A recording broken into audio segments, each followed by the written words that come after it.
Hello friends, स्वागत करते हैं आपके अपने चैनल मोमेंटस पॉइंट में। तो फ्रेंड, आज की हम इस वीडियो में क्लास 10 का हिंदी वर्णिका भाग 2 है, जिसका पहला चैप्टर लेकर आए हैं, दही वाली मागमा। इसी में आपको 20 महत्वपूर्ण प्रश्न कराने वाले हैं, जो आपके एग्ज़ाम में बहुत हेल्प करेगा। अगर ये 20 प्रश्न देख लेते हैं तो आपके एग्ज़ाम में ज़रूर से ज़रूर पूछे जाएंगे। तो देखिए फ्रेंड, आप मेरे चैनल पर नए हैं तो ज़रूर सब्सक्राइब कीजिए और बेल आइकन को क्लिक कर लीजिए। अगर जब भी लाइव क्लास हो तो आपके पास नोटिफिकेशन सबसे पहले पहुंचेगा। तो इसलिए चैनल को सब्सक्राइब कीजिए और बेल आइकन को क्लिक कर लीजिए। वहाँ पर ऑल पे का ऑप्शन दिया रहता है, ऑल पे कर लीजिएगा। तो अगर ये 20 प्रश्न देखते हैं ना, तो गारंटी के साथ बोल सकता हूँ, 100% की गारंटी के साथ यही क्वेश्चन रहेगा आपके बोर्ड एग्जाम में। तो आप इस प्रश्न को पूरा देखिएगा। तो चलिए स्टार्ट करते हैं। तो फ्रेंड देखिए, पहला क्वेश्चन है कि मागमा क्या बेचती थी। ये भी क्वेश्चन पूछे जाते हैं कि मागमा क्या बेचती थी। तो पहला ऑप्शन देखिए दही, सॉरी, ऑप्शन नंबर ए में दिया है दूध दिया है, ऑप्शन बी में देखिए दही दिया है, ऑप्शन सी में दिया है मक्खन, ऑप्शन डी में घी दिया है। तो आपको हमेशा याद रखना होगा कि मागमा क्या बेचती थी। तो इसका राइट आंसर हो जाएगा, आपको ऑप्शन इसका बी याद रखना होगा, यानी दही बेचती थी जो मागमा थी। ठीक है, याद रखिए इस प्रश्न को। ये रहा अगला क्वेश्चन, दही वाली मागमा कहानी का कहानीकार कौन है। तो पहला ऑप्शन देखिए श्रीनिवास, ऑप्शन बी में सातकोरी होता दिया है, ऑप्शन सी में ईश्वर, ऑप्शन डी दिया है सुजाता।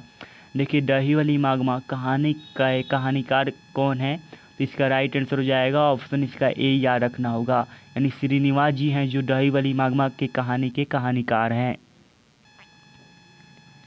जितने भी क्वेश्चन करा रहा हूँ बहुत ही इंपॉर्टेंट क्वेश्चन है, आप इस प्रश्न को पूरा देखिएगा। और क्या करें, मेरे चैनल पर नया है जो जरूर सब्सक्राइब कीजिए और बेल आइकन को क्लिक कर लीजिएगा।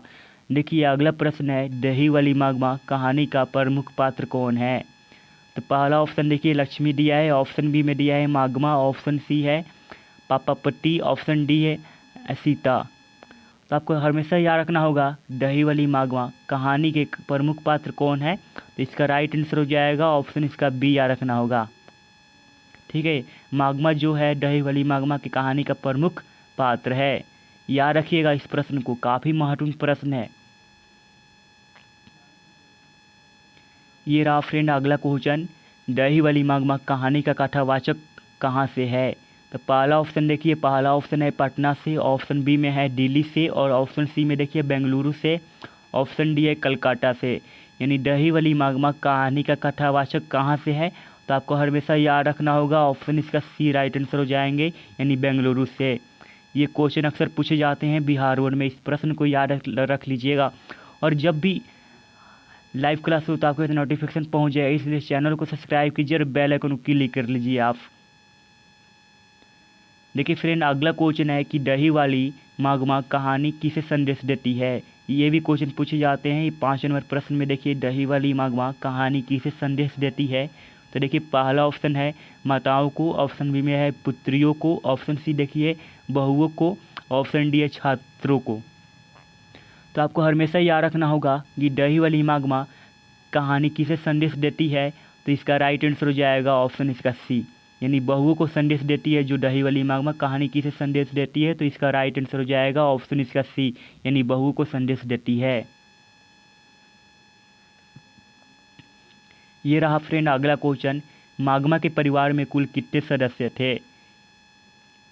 तो पहला ऑप्शन देखिए, पहला ऑप्शन है 2 दिया है, ऑप्शन बी में है 3, ऑप्शन सी में है देखिए 4 दिया, ऑप्शन डी में 5 दिया है। यानी मागमा के परिवार में कुल कितने सदस्य थे। तो इसका राइट आंसर हो जाएगा, आपको हमेशा याद रखना होगा सी, यानी 4 सदस्य थे।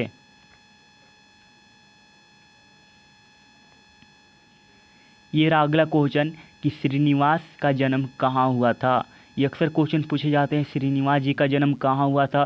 श्रीनिवास जी कौन से कहानी लिखे हैं, तो दही वाली मागमा लिखे हैं, आपको याद होना चाहिए। तो इसमें पूछ रहा है श्रीनिवास जी का जन्म कहाँ हुआ था। तो पहला ऑप्शन देखिए बिहार दिया, ऑप्शन बी में दिया है उड़ीसा, और ऑप्शन सी में देखिए मध्य प्रदेश, ऑप्शन डी में दिया है कर्नाटक। तो आपको हमेशा याद रखना होगा, इसका राइट आंसर हो जाएगा ऑप्शन इसका डी, यानी कर्नाटक में हुआ था। ये रहा अगला फ्रेंड अगला क्वेश्चन है कि कथावाचक वर्षों से मागमा कौन सी वस्तु दिया करती थी। यानी कथाकार यानी श्रीनिवास जी के घरों में यानी माग्मा कौन सी वस्तु दिया करती थी, ये भी अक्सर क्वेश्चन पूछे जाते हैं। तो देखिए पहला ऑप्शन है दूध, ऑप्शन बी में दिया है घी दिया है, ऑप्शन सी में दिया है सब्जी और ऑप्शन डी में दिया है दही। तो आपको हमेशा याद रखना होगा कथककार को वर्षों से माग्मा कौन सी वस्तु दिया करती थी। तो इसका राइट आंसर हो जाएगा ऑप्शन इसका डी, यानी दही दिया करती थी। यानी माग्मा कौन सी वस्तु बेचती थी, दही। तो इसलिए राइट आंसर हो जाएगा माग्मा जो क्या दिया करती थी, तो दही दिया करती थी, इसलिए ऑप्शन इसका डी राइट आंसर हो जाएगा। आपको हमेशा याद रखना होगा। ये रहा फ्रेंड अगला क्वेश्चन कि माग्मा की बहू का नाम क्या था। ठीक है, माग्मा के बहू का क्या नाम था। तो पहला ऑप्शन दे दिया है रंगप्पा, ऑप्शन बी में दिया है नजमा, ऑप्शन सी में दिया है संजमा, ऑप्शन डी में दिया है कंजमा। तो आपको हमेशा याद रखना होगा कि माग्मा के बहू का क्या नाम था। तो इसका राइट आंसर हो जाएगा नाजमा। नाजमा जो थी वह माग्मा के बहू का क्या नाम था, तो नाजमा था। आपको हमेशा याद रखना होगा। तो अगला क्वेश्चन देखते हैं अब। देखिए फ्रेंड अगला क्वेश्चन है कि दही वाली माग्मा किस भाषा में रचित कहानी है। ये भी क्वेश्चन पूछे जाते हैं कि दही वाली माग्मा कहानी किस भाषा में रचित कहानी है। तो पहला ऑप्शन दिया है उड़िया, ऑप्शन बी में दिया है तमिल दिया है, ऑप्शन सी में देखिए कन्नड़, ऑप्शन डी दिया है गुजराती। आपको इसका आंसर मालूम है तो कमेंट में ज़रूर लिखिए। देखिए इसका राइट आंसर हो जाएगा ऑप्शन इसका सी, हमेशा याद रखना होगा कन्नड़ भाषा की कहानी है जो दही वाली माग्मा कहानी है। ठीक है, याद रखिए इस प्रश्न को। ये रहा फ्रेंड अगला क्वेश्चन, दही वाली माग्मा कहानी का हिंदी में अनुवाद कौन है। देखिए दही वाली माग्मा कहानी के हिंदी के अनुवाद कौन है। तो पहला ऑप्शन देखिए B R Narayan, option B में दिया है श्रीनिवास, ऑप्शन सी में देखिए गोपाल दास नागर, ऑप्शन डी दिया है ईश्वर पेटलीकर। यानी दही वाली माग्मा कहानी का अनुवाद हिंदी में अनुवाद किसने किया था। तो इसका राइट आंसर हो जाएगा बी आर नारायण, इसलिए ऑप्शन इसका ए राइट आंसर हो जाएगा। आपको हमेशा याद रखना होगा बी आर नारायण जो थे दही वाली माग्मा कहानी के हिंदी में अनुवाद किए थे, इसलिए इसका राइट आंसर हो जाएगा ऑप्शन इसका ए याद रखना होगा। ये रहा फ्रेंड अगला क्वेश्चन, रंगप्पा कौन था। तो देखिए पहला ऑप्शन है माग्मा का पुत्र, ऑप्शन बी में देखिए नाजमा का भाई, ऑप्शन सी में मांगप्पा का पुत्र, ऑप्शन डी में दिया है इनमें से कोई नहीं। तो आपको हमेशा याद रखना होगा कि रंगप्पा कौन था। तो ये तीनों में से ऑप्शन कोई भी सही नहीं है, इसलिए ऑप्शन क्या हो जाएगा, तो ऑप्शन इसका डी याद रखना होगा, यानी इनमें से कोई नहीं था।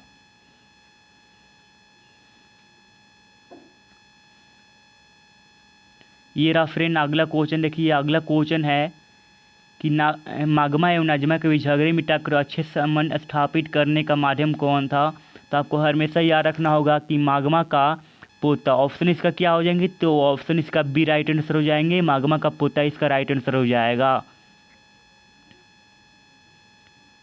तो देखिए अगला क्वेश्चन है कथावाचक को माग्मा क्या कहती थी। श्रीनिवास जी को माग्मा क्या कहती थी। अब तो मालूम होगा कि दही वाली माग्मा कहानी के लेखक कौन है, तो श्रीनिवास जी है। तो माग्मा उन्हें क्या कहती थी। तो पहला ऑप्शन देखिए बहन जी, ऑप्शन बी में दिया है मौसी जी, ऑप्शन सी में दिया है माँ जी, ऑप्शन डी में दिया है काकी जी। तो देखिए कथावाचक को माग्मा क्या कहती थी, इसका राइट आंसर हो जाएगा, आपको हमेशा याद रखना होगा ऑप्शन इसका बी राइट आंसर हो जाएगा, मौसी जी इसका राइट आंसर हो जाएगा। यानी माग्मा कथावाचक को क्या कहती थी, मौसी जी कहती थी। तो देखिए अगला क्वेश्चन है कि दही वाली माग्मा का कथावाचक कौन है। यानी दही वाली माग्मा का कथावाचक कौन है। तो पहला ऑप्शन देखिए एक शिक्षक का, ऑप्शन बी में देखिए बेंगलुरु की एक समृद्धा महिला, ऑप्शन सी में है एक कलाकार और ऑप्शन डी में देखिए इनमें से कोई नहीं। यानी दही वाली माग्मा का कथावाचक कौन है। तो इसका राइट आंसर हो जाएगा, आपको हमेशा याद रखनी होगी इसका ऑप्शन इसका बी, यानी बी राइट आंसर हो जाएगा, बेंगलुरु की एक समृद्धा महिला।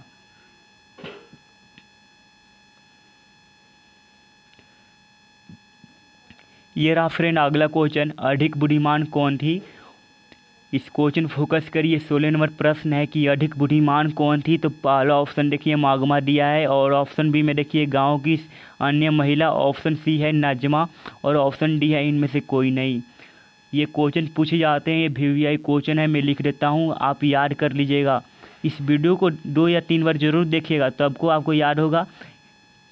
तो देखिए अधिक बुद्धिमान कौन थी।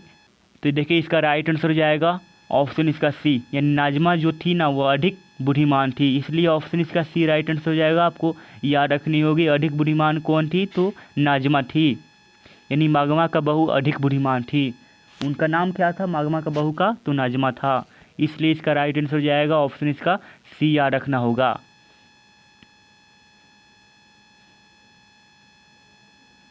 ये रहा फ्रेंड अगला क्वेश्चन, मागमा प्रतिनिधित्व करती है। तो देखिए पहला ऑप्शन है एक नगरीय महिला की, ऑप्शन बी में देखिए ग्रामीण महिला की, और ऑप्शन सी है एक सभ्यता महिला की, ऑप्शन डी है इनमें से कोई नहीं, यानी मागमा प्रतिनिधित्व करती है। तो देखिए आपको हमेशा याद रखनी होगी ऑप्शन इसका बी राइट आंसर हो जाएगा, यानी एक सभ्यता महिला की प्रतिनिधित्व करती है। ये रहा फ्रेंड अगला क्वेश्चन, इस क्वेश्चन फोकस करिए आप, ये क्वेश्चन काफ़ी पूछे जाते हैं बिहार बोर्ड में। तो पहले इस क्वेश्चन फोकस करिए। देखिए 18 नंबर ये प्रश्न है, काफ़ी महत्वपूर्ण प्रश्न है। तो देखिए 18 प्रश्न में पूछ रहा है कि बहू की दशा क्या है, बहू की दशा है। तो देखिए पहला ऑप्शन है कि मगरमच्छ सी, ऑप्शन बी में देखिए मछली सी, ऑप्शन सी देखिए समान, ऑप्शन डी है इनमें से कोई नहीं, यानी बहू की दशा कैसी थी। तो इसका राइट आंसर हो जाएगा ऑप्शन इसका ए राइट आंसर हो जाएगा, मगरमच्छ सी। आपको हमेशा याद रखना होगा कि बहू की दशा है, ये भी क्वेश्चन पूछे जाते हैं। तो मगरमच्छ सी इसका राइट आंसर हो जाएगा, ऑप्शन इसका ए याद रखना होगा। तो फ्रेंड इतना ही क्वेश्चन था। क्या करिए आप मेरे चैनल पर नए हैं तो जरूर सब्सक्राइब कीजिए और बेल आइकन को क्लिक कर लीजिए। वहाँ पर ऑल पे का ऑप्शन दिया रहता है, ऑल पे कर लीजिएगा। जब भी लाइव क्लास कराया जाएगा तो आपके पास नोटिफिकेशन सबसे पहले पहुँचेगा, तो आप लाइव क्लास जुड़ सकोगे। तो फ्रेंड इतना ही क्वेश्चन रहने देते हैं, तो अगली वीडियो में मिलता हूँ ऐसा ही काफ़ी महत्वपूर्ण प्रश्न लेकर। आपको मैं जितने भी क्वेश्चन कराया ये अक्सर क्वेश्चन बिहार में पूछे जाते हैं। ठीक है फ्रेंड, तो अगली वीडियो में मिलता हूँ।